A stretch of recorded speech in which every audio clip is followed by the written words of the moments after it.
They thought she was broken. They thought she was penniless. In the sterile, cold air of the Superior Court of Manhattan, Julian Thorne stood laughing, flanked by his high-priced lawyers, mocking the woman who had built him from nothing. He called her a leech. He called her a failure. He was minutes away from signing the divorce papers that would leave her homeless while he kept the empire she helped create. But Julian made one fatal mistake. He didn't check the mail that morning, because while he was busy mocking her, Elena wasn't just becoming his ex-wife. She was becoming his boss, and the document in her trembling hand wasn't a plea for mercy. It was an eviction notice. The mahogany doors of courtroom 3B swung open with a heavy, final thud, sealing the fate of everyone inside. The air smelled of stale coffee and expensive cologne, specifically Santal 33, the scent Julian had started wearing the moment his tech startup, Thorne Dynamics, hit its first $10 million in revenue. Elena sat alone at the defendant's table. Her hands were folded neatly in her lap, fingers interlaced so tightly that the knuckles had turned a translucent white. She wore a simple charcoal dress, one she had bought at a discount outlet 3 years ago. It was clean, pressed, but unmistakably worn. Across the aisle, the contrast was sickeningly sharp. Julian Thorne looked like he had just stepped out of a GQ spread. His navy bespoke suit, tailored on Savile Row, fit his broad shoulders perfectly. He was leaning back in his chair, whispering something to his lead counsel, Marcus Sterling, a man known in New York legal circles as the Butcher for how he handled divorce settlements. Julian let out a short, sharp laugh, a sound that echoed off the high ceilings and struck Elena right in the chest. Beside Julian sat Chloe, his personal assistant turned fiancée. She was 22, glowing with the kind of confidence that only comes from never having faced a real hardship. She was scrolling through her phone, likely picking out curtains for the penthouse Elena had spent 5 years renovating. "Order," Judge Harrison said, his voice weary. He adjusted his glasses and looked down at the pile of documents. "We are here to finalize the dissolution of marriage between Julian Thorne and Eleanor Vance. Mr. Sterling, you have the floor regarding the division of assets." Sterling stood up, smoothing his silk tie. He didn't look at Eleanor. To him, she was just an obstacle to be removed, a smudge on a balance sheet. "Your Honor," Sterling began, his voice smooth as oil, "my client, Mr. Thorne, has been exceedingly generous.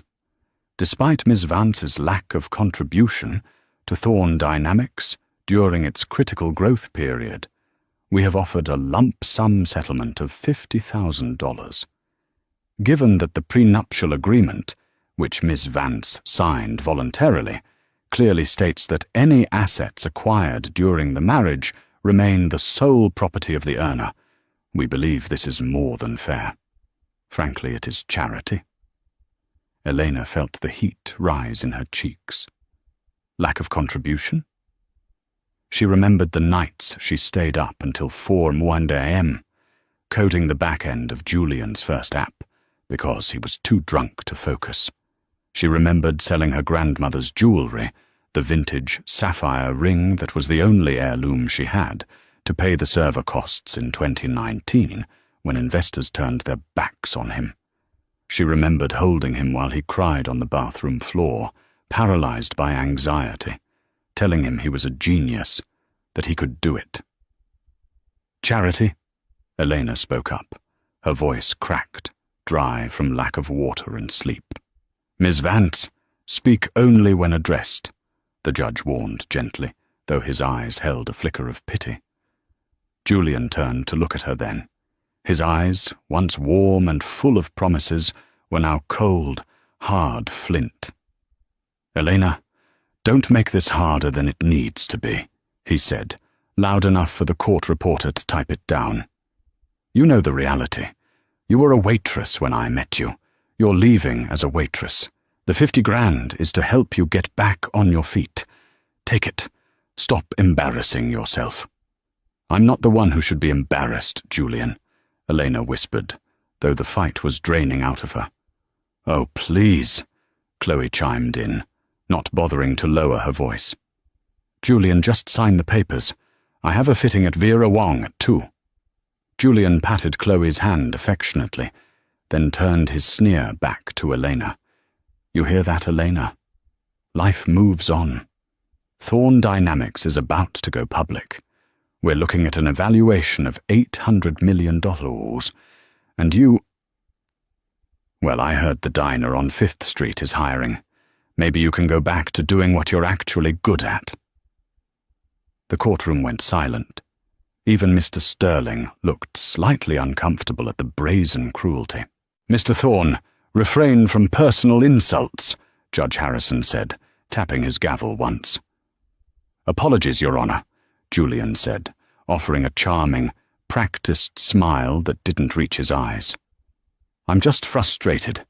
This woman has been dragging her feet for months, hoping for a payday she didn't earn. She's a gold digger who forgot to bring a shovel." Eleanor looked down at the scarred wooden table. Gold digger. The irony was a physical pain. When they met, Julian was $40,000 in debt. She had paid his rent for 2 years. She had fed him. She had clothed him. "I have the settlement papers here," Sterling said, sliding a thick document across the aisle toward Eleanor. "Sign here, here, and here. Once signed, you vacate the Tribeca apartment within 24 hours. The locks will be changed at noon tomorrow." Elena reached for the pen. Her hand trembled. She looked at Julian one last time, searching for a trace of the man she had loved. The man who had sworn his life to her under an oak tree in Central Park. He wasn't there. There was only a CEO who believed his own press releases. "Just sign it, Ellie," Julian taunted, using the nickname only he used to use. "Do it for old time's sake, before I change my mind and reduce the offer to 0. Elena, the tip of the pen, touched the paper. She was beaten. She had no lawyer. She couldn't afford one against Sterling. She had no evidence of her work on the company. Julian had scrubbed her name from the records months ago. Just as she was about to sign away her life, the heavy double doors at the back of the courtroom burst open. The noise was so loud, so sudden, that the bailiff reached for his belt. 3 men in dark suits walked in. They didn't look like lawyers. They looked like government officials, or perhaps something higher. Leading them was a tall, silver-haired man, carrying a briefcase, handcuffed to his wrist. "Stop the proceedings," the silver-haired man announced, his voice booming with authority. "This is a closed hearing," Judge Harrison barked. "Who are you?" The man walked straight past the bar, ignoring the bailiff, ignoring Julian's outraged expression. He stopped directly in front of Elena's table. He placed the briefcase on the table and unlocked the cuff with a small silver key. "I apologize for the interruption, Your Honor," the man said, his accent clipped and British. "I am Alistair Graham, Senior Executor for the Vanguard Trust in London. I have been trying to reach Miss Elena Vance for 3 days. It appears her mail was intercepted." He shot a sharp look at Julian. Julian frowned. He had indeed instructed the doorman to trash any mail addressed to Eleanor for the past week. "What is this nonsense?" Julian stood up. "Get him out of here. We are finalizing a divorce." "Mr. Thorn, sit down," the judge ordered. He looked at Alistair. "What is the meaning of this? What does the Vanguard Trust have to do with this divorce?" Alistair ignored Julian and looked at Elena. His expression softened. "Ms. Vance, I am sorry we are late, but legally you cannot sign that settlement document." "Why not?" Elena asked, her voice trembling. "Because," Alistair said, opening the briefcase and pulling out a document bound in blue velvet. That document declares you have assets of 0. That is factually incorrect.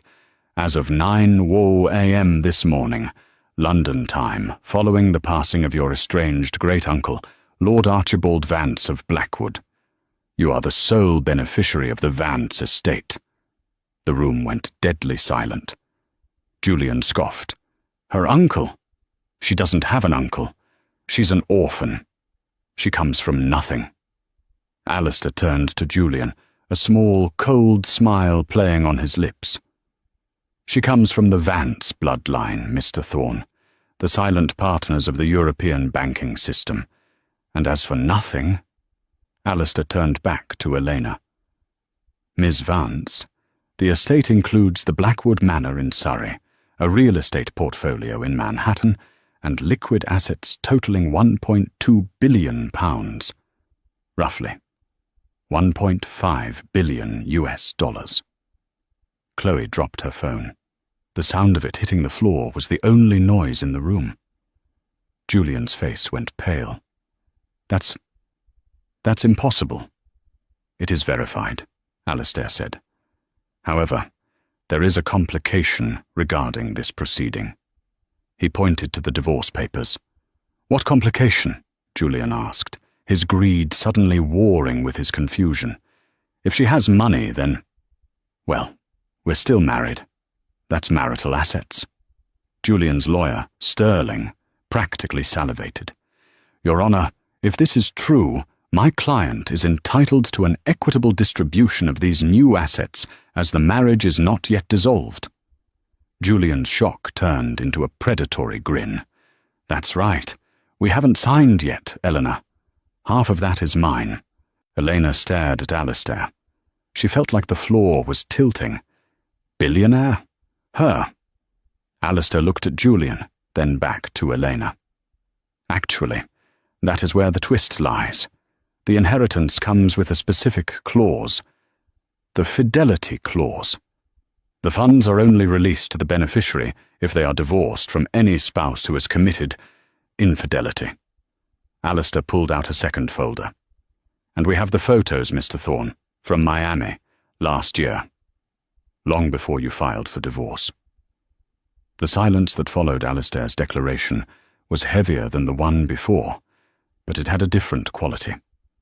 Before, it was the silence of a victim being crushed. Now, it was the silence of a predator realizing he had walked into a cage.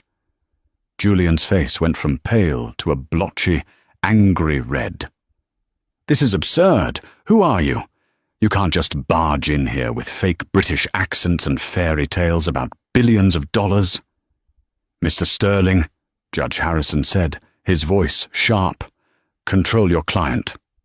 Sterling was frantically whispering to Julian, trying to pull him back into his chair. But Julian shook him off. The mention of the fidelity clause had struck a nerve, specifically the nerve connected to his wallet. Infidelity? Julian spat. I never... Save it, Julian. Elena spoke. Her voice was stronger now. The shock was fading, replaced by a slow-burning realization. She looked at the man named Alistair. Is this real? Alistair bowed his head slightly. As real as the ground beneath your feet, Miss Vance. Or should I say, Lady Blackwood. The title comes with the estate. Lady Blackwood. It sounded ridiculous. And yet, looking at the heavy bond paper Alistair had placed in front of her, seeing the official seals of the High Court of Justice in London, she knew. Can I see the photos? Eleanor asked. Alistair slid a thick manila envelope across the table. Elena opened it. Her hands were steady now. Inside were high-resolution photographs. Julian and Chloe on a yacht in Miami. Julian and Chloe entering a hotel room in Paris. The dates stamped on the photos were from 18 months ago. She looked up at Julian. You told me you were in Paris for an investor conference. You said you couldn't call me because the signal was bad? Julian looked at the photos from across the aisle. He didn't look ashamed. He looked annoyed that he'd been caught. So what?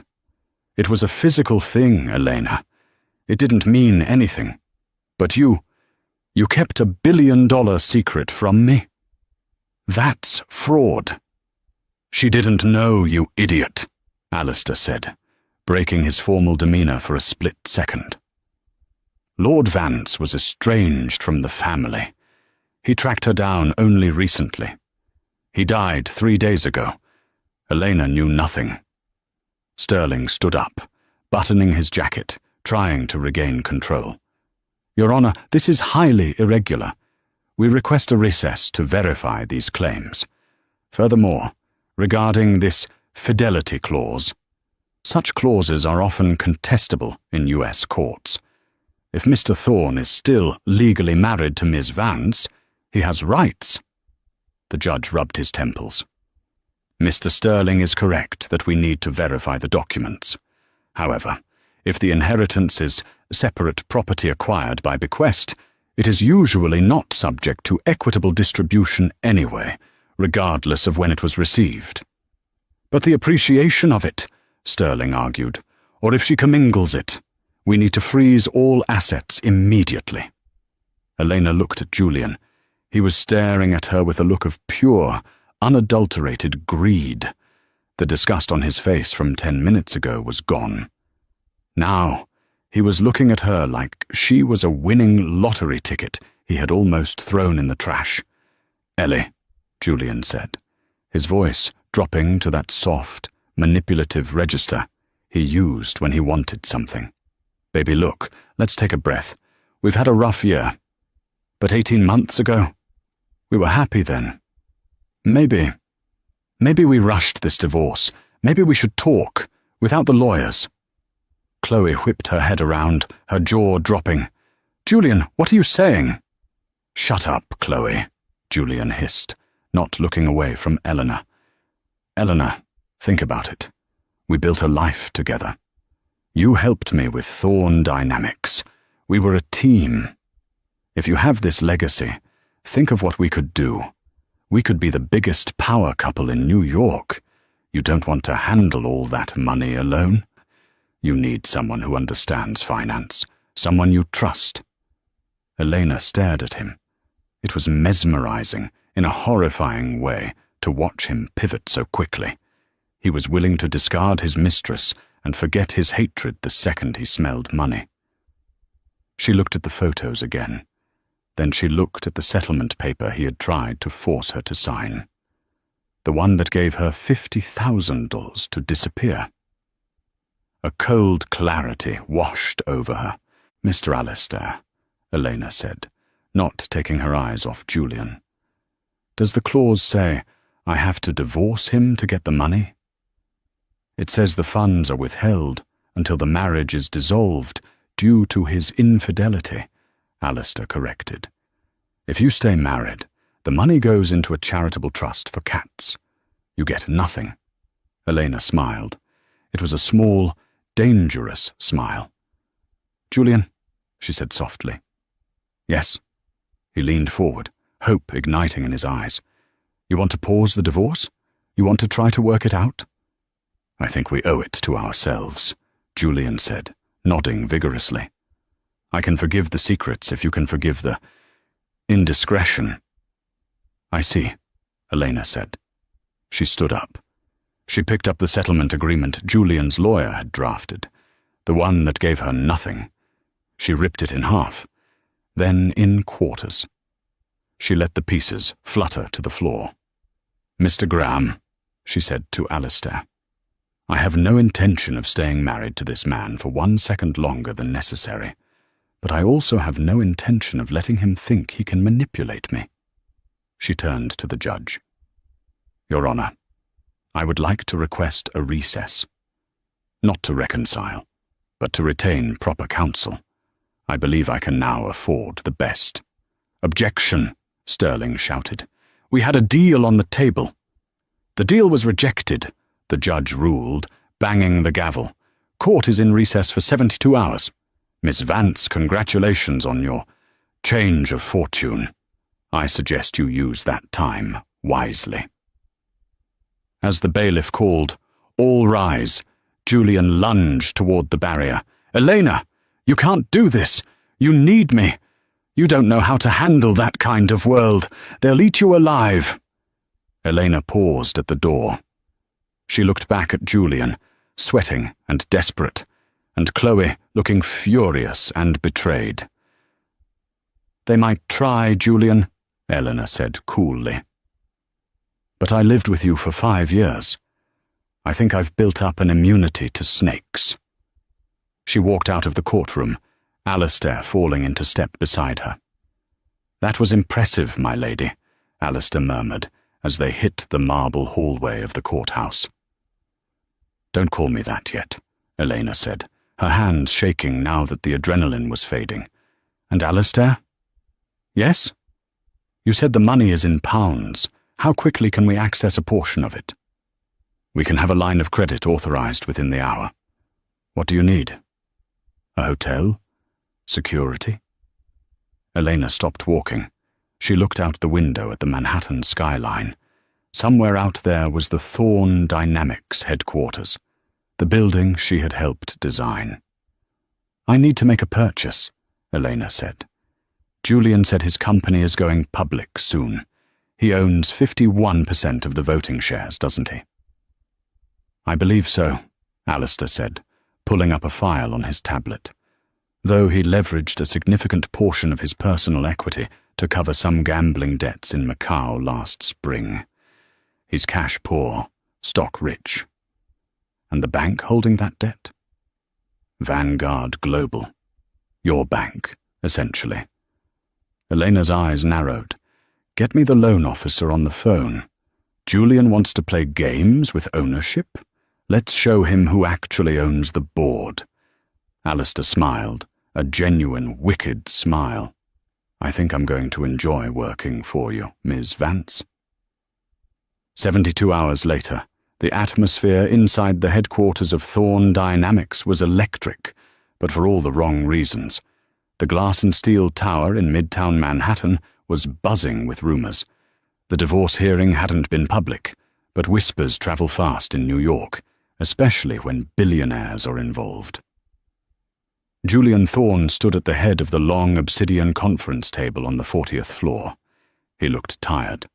The dark circles under his eyes were poorly concealed with concealer, likely applied by Chloe, who sat silently in the corner, chewing on a fingernail. "The IPO launches in 3 days," Julian barked, slamming his hand on the table. The board of directors, 12 men and women who controlled the fate of the company, flinched. "I don't care about the rumors regarding my personal life. The evaluation stands at $800 million.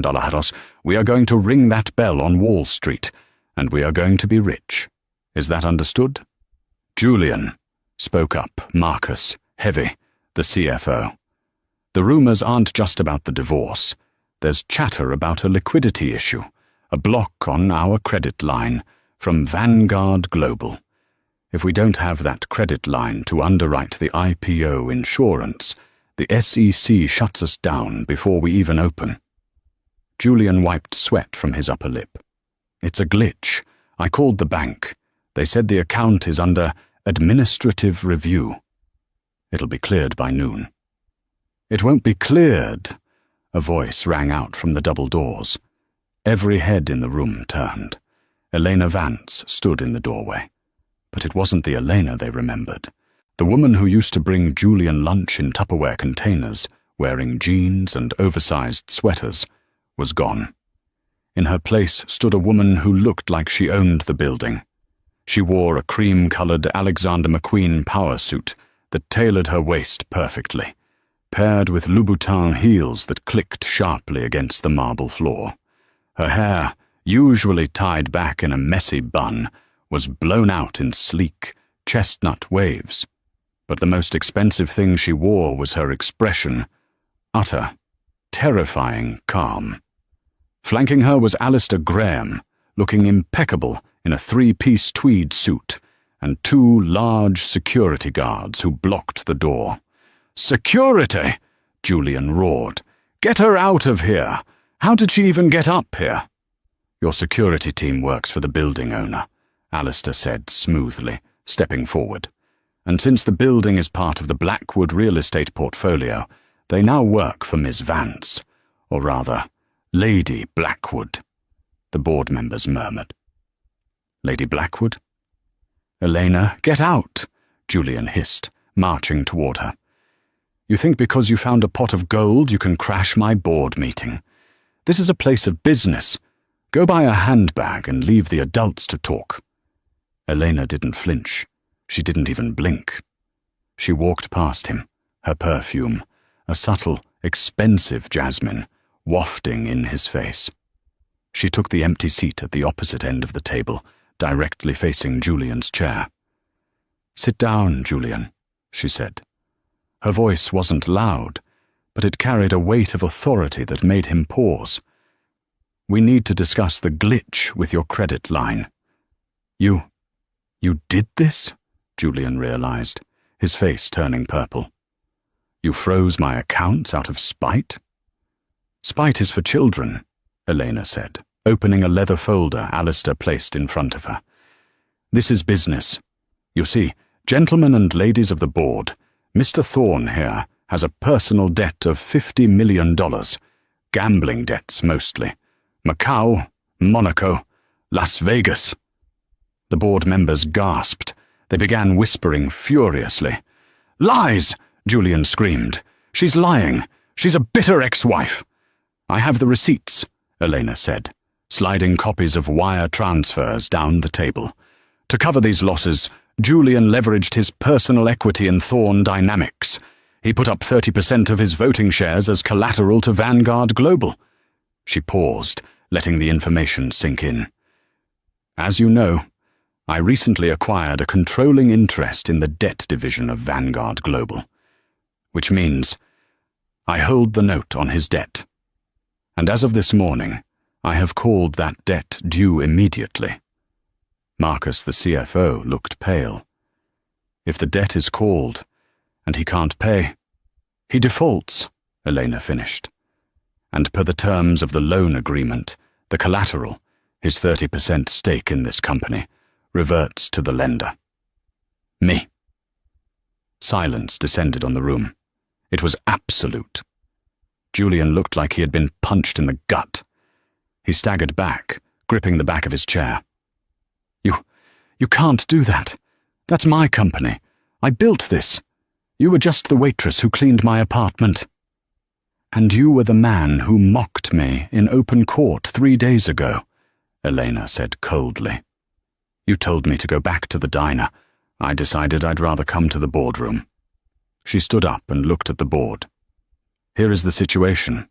Julian Thorne is technically bankrupt. If he remains CEO, I will foreclose on his shares, trigger a hostile takeover, and this IPO will be dead in the water. Your stock options will be worthless." She leaned forward, placing her hands on the table. "However," she continued, "if the board votes to remove him as CEO immediately for gross misconduct and financial negligence, I will convert the debt into equity, inject $50 million of liquid capital into the company, and the IPO proceeds as scheduled on Friday." She smiled at the terrified faces around the table. "The choice is yours. Save the company, or save the man who gambled it away." Julian looked around the table, his eyes wide with panic. "Guys, Marcus, Linda, you can't listen to her. She's crazy. We've been friends for 10 years. Marcus, the CFO, didn't look at Julian. He looked at the financial documents Elena had provided. He looked at the potential $800 million valuation that was about to evaporate. Marcus cleared his throat. "I move for a vote of no confidence in CEO Julian Thorne." "Seconded," Linda, the VP of Operations, said immediately. "You traitors!" Julian screamed. He lunged across the table toward Marcus, but the 2 security guards intercepted him instantly, pinning his arms behind his back. "Let me go! This is my company. I am Thorne Dynamics." Julian thrashed, his perfect suit wrinkling, his face contorted in ugly rage. "All in favor?" Marcus asked. Every hand in the room went up. Even Chloe, standing in the corner, looked like she was considering raising hers. "Motion passed," Marcus said. He looked at Julian. "Julian, you are relieved of your duties effective immediately. Please vacate the premises." Elena watched calmly as her ex-husband was dragged toward the door. As he passed her, he stopped fighting for a second. He looked into her eyes, and she saw genuine fear there for the first time. "Why?" he whispered. "I loved you once." "No, Julian," Elena said softly, so only he could hear. "You loved that I made you feel big when you were small. But you never loved me. Because the moment you got big, you threw me away." She nodded to the guards. "Get him out." As the doors closed behind a screaming Julian, Elena turned back to the stunned boardroom. She smoothed her jacket. "Now," she said, taking Julian's seat at the head of the table, "let's talk about this IPO." Victory in the boardroom was sweet, but Elena quickly learned that a wounded animal is the most dangerous kind. Julian Thorne had lost his company, his office, and his dignity, but he still had one weapon left: his mouth. 2 days after the boardroom coup, Elena was sitting in the library of the Blackwood penthouse on Park Avenue. The place was massive, filled with first-edition books and art that cost more than most people earned in a lifetime. Yet, she felt strangely isolated. "My lady," Alistair said, entering with a tablet. His face was grim. "You need to see this." He handed her the tablet. It was paused on a video from The Daily Truth, a sensationalist tabloid talk show with millions of viewers. Eleanor pressed play. Julian sat on a plush sofa opposite the host. He looked nothing like the arrogant CEO from the courtroom or the raging maniac from the boardroom. He was wearing a soft sweater, looking disheveled and humble. His eyes were red-rimmed. I don't know what happened," Julian was saying to the camera, his voice breaking perfectly. "I built that company from a garage. I worked 18-hour days. And then, my ex-wife, she just changed." "Changed how?" the host asked sympathetically. "She found out she inherited this money," Julian sniffed, wiping a fake tear, "and it corrupted her. She became paranoid. She thought I was after her money. I tried to protect her, to tell her to be careful with these foreign bankers she was dealing with. But she turned on me. She used her money to bribe my board, to steal my life's work. She's not well. I think the shock of the money caused a mental break." Elena felt her blood boil. "He's calling me crazy." "It gets worse," Alistair warned. "She kicked me out on the street," Julian continued on the screen. "I have nothing. I'm sleeping on a friend's couch. And the worst part is, she was having an affair the whole time." Elena gasped. "What?" "Yes," Julian nodded solemnly. "With the very banker who found her money. This Alistair Graham character. I believe they conspired to defraud her uncle's estate and are now using me as a scapegoat." The host gasped dramatically. "So you're saying this is a conspiracy?" "I'm saying I just want my wife back," Julian pleaded, looking directly into the camera. "Elena, if you're watching, stop this. Stop hurting people. Come home. I forgive you." Elena threw the tablet onto the sofa. "He's unbelievable. He's the one who cheated. We have photos." "We do," Alistair said calmly. "But the public doesn't know that. And right now, he is playing the victim of the elite card perfectly. The internet is already turning. Look at the comments." Elena glanced at the scrolling feed. "Justice for Julian Aschanchach, Gold Digger Elena, S. Boycott, Thorne Dynamics. He's trying to tank the IPO," Elena realized. "If public sentiment turns against the company because of me, the stock price crashes. He'd rather burn it to the ground than let me run it." "Precisely," Alistair said. "We need to respond. But a simple denial won't work. He has woven a narrative that makes you look like a powerful villain and him the underdog. The intercom buzzed. "Miss Vance," the doorman's voice came through. "There is a woman here to see you, a Miss Chloe Miller. She says it's urgent. She says she has the smoking gun." Elena exchanged a look with Alistair. Chloe, Julian's mistress, the woman who had sneered at her in court. "Let her up," Elena said. 5 minutes later, Chloe walked into the library. She looked terrible. Her designer clothes were rumpled, her mascara was running, and she was carrying a large gym bag. "I want immunity," Chloe said before she even said hello, "and I want $2 million. Cash." "You're in no position to make demands," Alistair said, stepping forward. "Aren't I?" Chloe dropped the gym bag on the floor. It made a heavy, clunking sound. "Julian is staying at my apartment. He's been drinking non-stop since you fired him. He thinks he's winning the PR war. But he's sloppy." Chloe kicked the bag. "That's his laptop, and his backup hard drive. He forgot he left them at my place when he went to do that interview." Eleanor looked at the bag, then at Chloe. "Why are you doing this? You love him. You were picking out curtains for my apartment." Chloe laughed, a bitter, jagged sound. "Love? I thought he was a billionaire. Yesterday he asked me to pawn my Rolex so he could pay his PR agent. And then—" Chloe touched her cheek. There was a faint bruise there, covered by makeup. "Then he blamed me for the photos you found.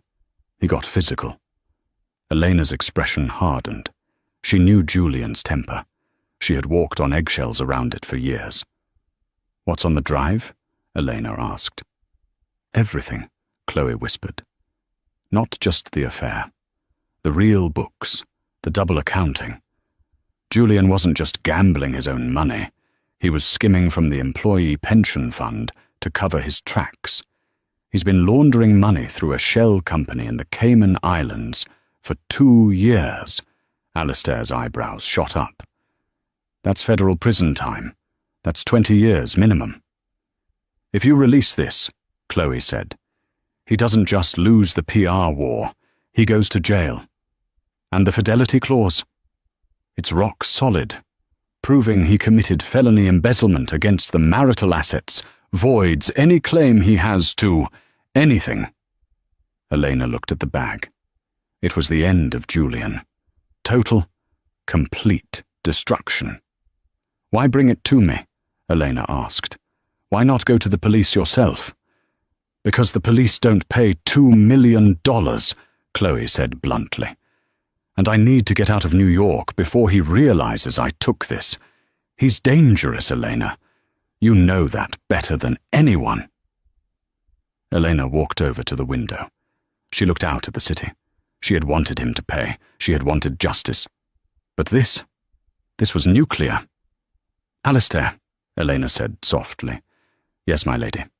"Pay her." Alistair nodded. "I will arrange the transfer."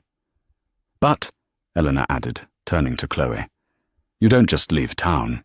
You come with me. We're going to do an interview, a live one, and you're going to hand me that hard drive on camera." Chloe paled. "He'll kill me." "He won't be able to touch you," Elena said, her voice turning into steel. "Because by the time we're done, Julian Thorne won't be the underdog anymore. He'll be the most hated man in America." Elena picked up the gym bag. It felt heavy. It felt like the weight of 5 years of lies. "Get the car, Alistair," Elena commanded. "We're going to the television studio. It's time to rewrite the narrative." As they moved to leave, Elena's phone buzzed. It was a text from Julian. "Miss me yet? The stock dropped 10% after my interview. Call me. Let's make a deal." Elena typed a reply, her fingers moving swiftly. "Watch the news at 6, ma.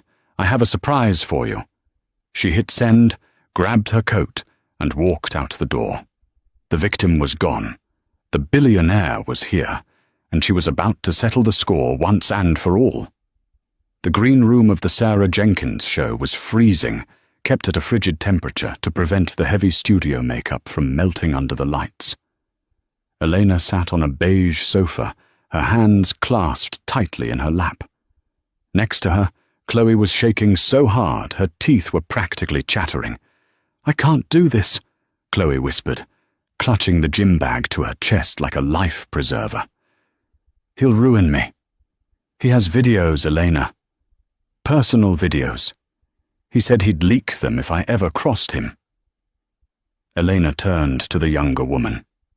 In the harsh fluorescent light, Chloe looked less like the arrogant mistress from the courtroom and more like a terrified child. "He won't leak anything, Chloe," Elena said, her voice steady despite her own racing heart. "Because by the time this hour is up, he won't have access to a phone, let alone the internet.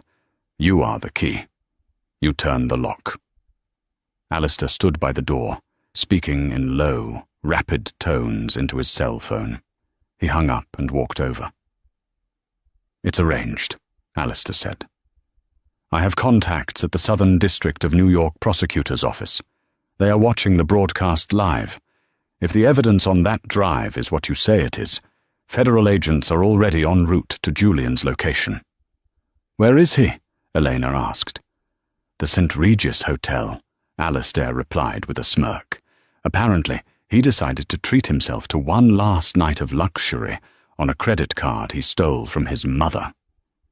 A production assistant poked her head in, wearing a headset. "Ms. Vance, we're live in 2 minutes. Sarah is ready for you." Eleanor stood up. She smoothed the skirt of her deep crimson dress, a colour she chose deliberately. It was the colour of power. It was the colour of war. "Let's go," she said. The studio was blindingly bright. The audience applause was polite but hesitant. They had seen Julian's tearful interview earlier that day.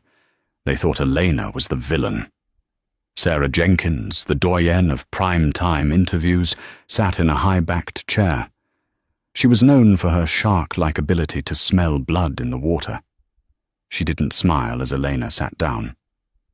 "Elena," Sarah began, skipping the pleasantries as the red on-AR light flickered to life.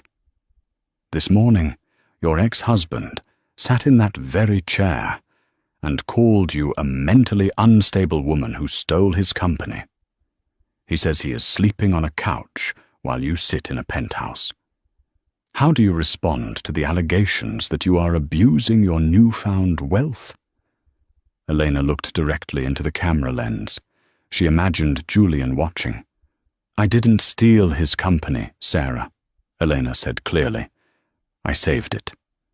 Julian Thorne didn't lose his company because of a divorce. He lost it because he gambled it away." The audience murmured. "Gambling?" Sarah pressed. "Those are serious accusations. Julian claims those are fabricated bank records." "Julian claims a lot of things," Elena said. "He claims he built Thorne Dynamics alone. But I was the one who wrote the original code for his algorithm while he was passed out from drinking. He claims he loves me. But he had a mistress for 18 months. "Hearsay," Sarah challenged. "He admits to an indiscretion, but he says you are blowing it out of proportion to hide your own affair with your financial advisor." Elena smiled. "I anticipated he would say that, which is why I didn't come alone." Elena gestured to the side of the stage. "Please welcome the woman Julian claims doesn't matter. His fiancée, Ms. Chloe Miller." The audience gasped audibly. Sarah Jenkins looked genuinely surprised, a rare feat. Chloe walked out. She looked fragile, her makeup intentionally light to show the bruise on her cheek. She sat next to Eleanor. "Chloe," Sarah said, leaning in. "You're engaged to Julian. Why are you here with his ex-wife?" "Because I was afraid," Chloe said, her voice trembling into the microphone. "I thought he was a genius. But he's a criminal. He hit me yesterday when I asked him about the money." "What money?" Sarah asked. Chloe lifted the gym bag. She pulled out the hard drive. "This is Julian's backup drive," Chloe said. "He kept 2 sets of books. Thorn Dynamics isn't profitable, Sarah. It hasn't been for 3 years. Julian has been draining the employee pension fund to pay for his losses in Macau. There are over 400 families who work for him who have 0 retirement savings right now because he spent it on baccarat and diamonds." The studio went dead silent. This wasn't just celebrity gossip anymore. This was a crime against working people. "We have forensic accountants reviewing this data as we speak," Elena added. "But we found something else. A folder labeled Cayman. It details money laundering operations for an entity listed only as the Syndicate. Julian wasn't just stealing, he was washing dirty money." Sarah Jenkins turned to the camera, her face grave. "If this is true—" "It is true," Elena said. "And to the families of the Thorn Dynamics employees watching this, I promise you, I will use my personal inheritance to replenish every cent Julian stole. No one will lose their pension on my watch."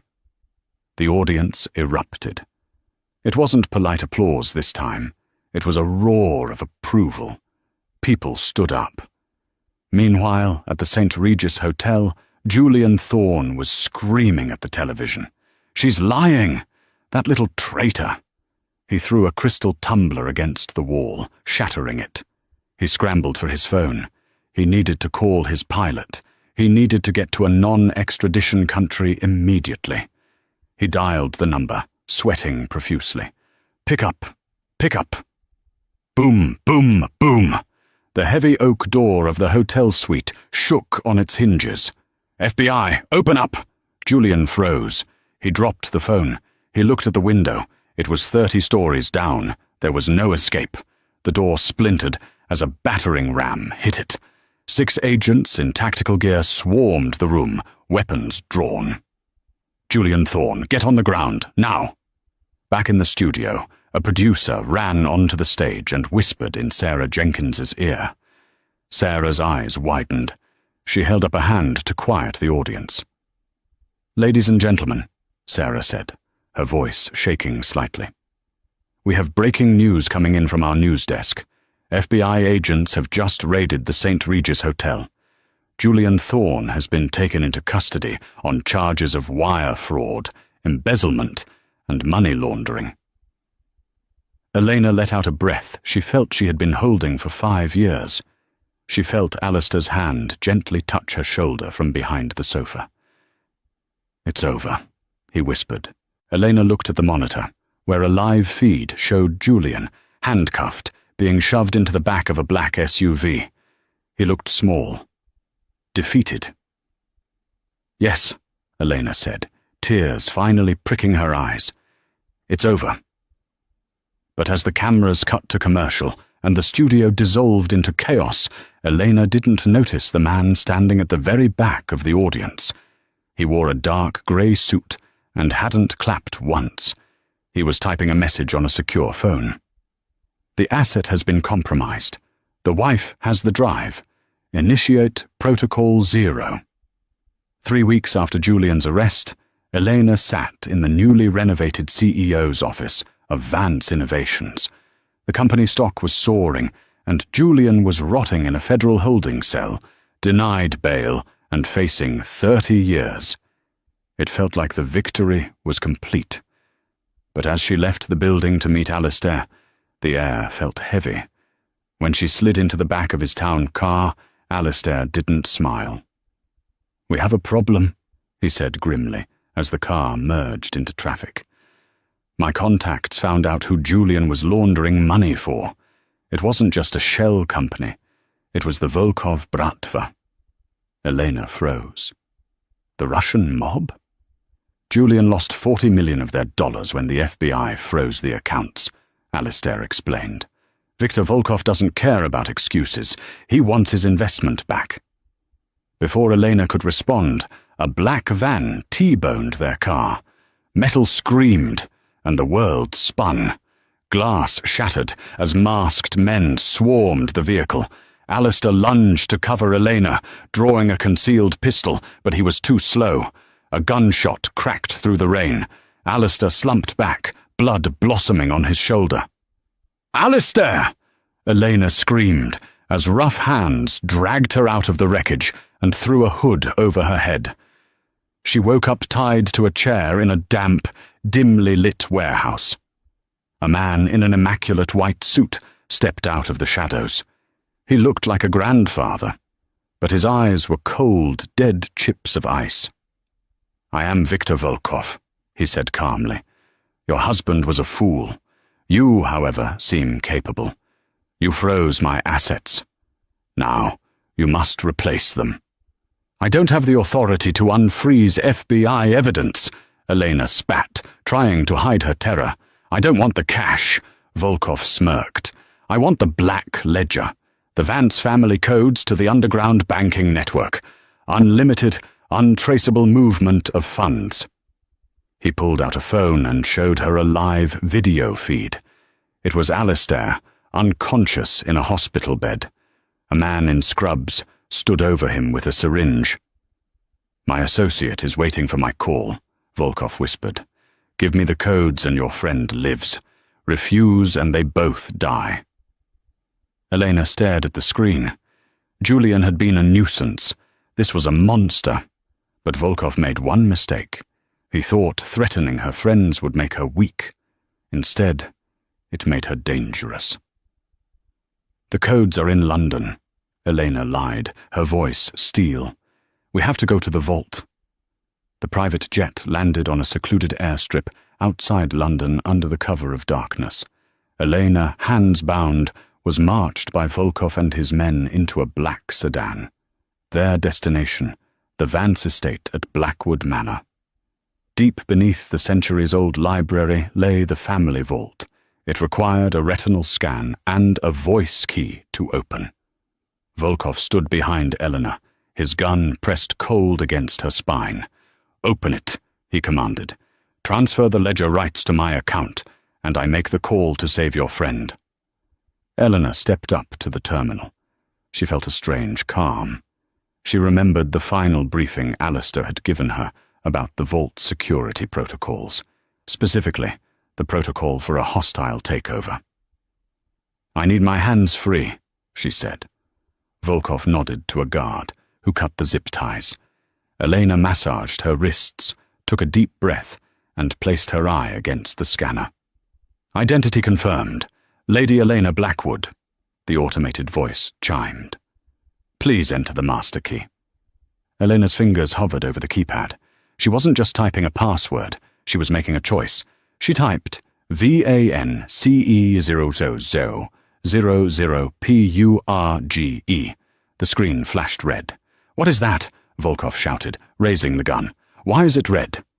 "Because," Elena said, turning to face him, "I didn't unlock the ledger. I initiated the purge protocol.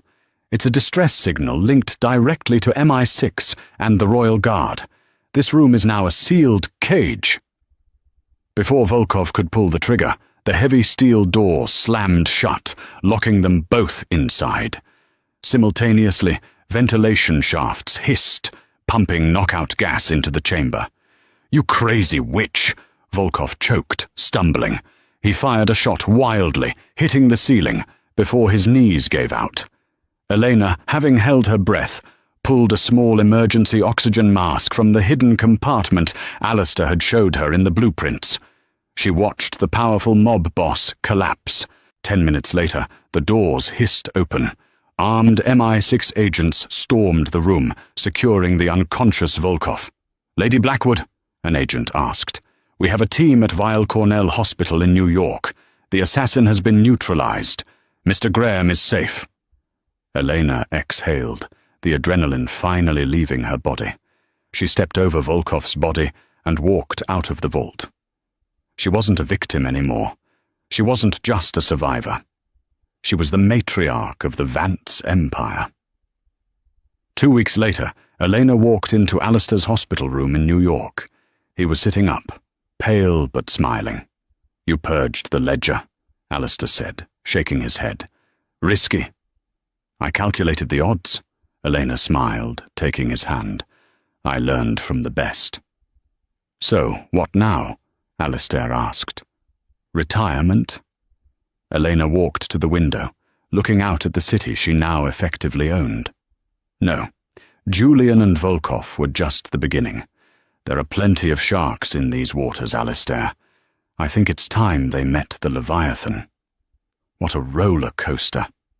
From a humiliated wife in a divorce court to a billionaire power player taking down the Russian mob, Elena's journey proves that the best revenge isn't just success, it's owning the whole game.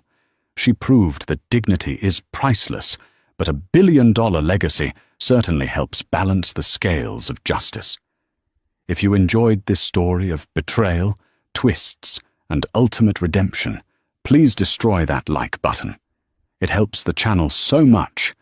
Don't forget to share this video with a friend who loves a good drama, and subscribe with notifications on so you never miss part 1 of our next saga. What would you have done in the vault? Would you have given Volkov the money? Let me know in the comments below. Thanks for watching.